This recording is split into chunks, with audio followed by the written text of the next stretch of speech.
Makita iti ala ti CCTV ti maysa a lalaki ang nakalugad ti motorsiklo ang nagsardeng iti batog ti maysa nga establishmento idinta kelat a pinaltupaltugan na ti roll up agarop alas 9 idi rabii.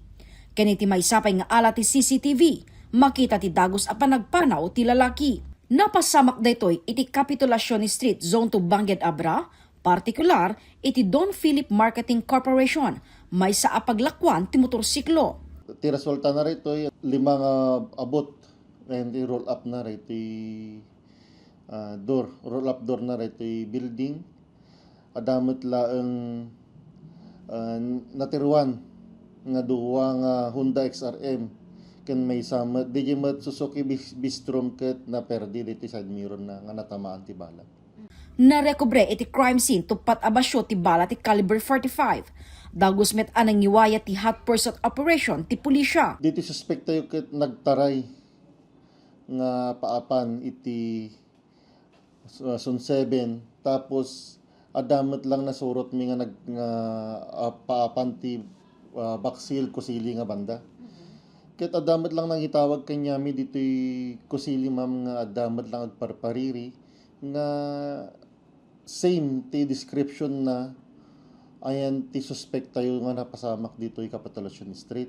Nadanunan da ti 36 itaw en naa suspect iti pagtengan na iti kusili is Bangged ang nakaindayon ken nakaro ti bartek na. Narekobre pa iti caliber 45 ang nakaparabaw iti sako nga da ito neg ti balay ti suspect ang mapapati nga inusar na iti panagpaputok na.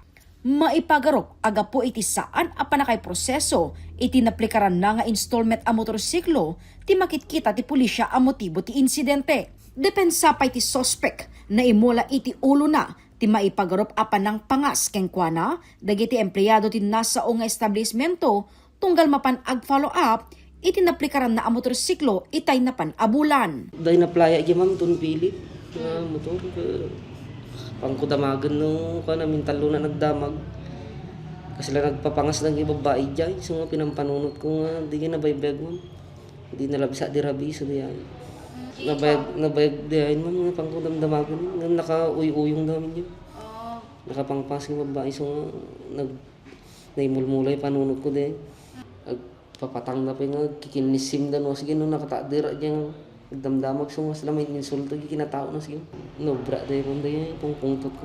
Inadmitar met ti suspect ang nakainom isuna ken nagkiddaw ti pamakawan. Nabartag ka, sir? Dispensary talaga iba naman no bra kun ta naimula pa yung ipanunot ko ginom ubra lagi babae diyan empleyado. Pinadas ti news team nga alaan ti takder ti establishmento ngem nagkedkeddan ang nagpa-interview. Sumangot ti suspect tagsusukot a reklamo a panaglabsing ti Republic Act 10591, malicious mischief, can indiscriminate firing. Jessica Boreta, Balitang Solid North.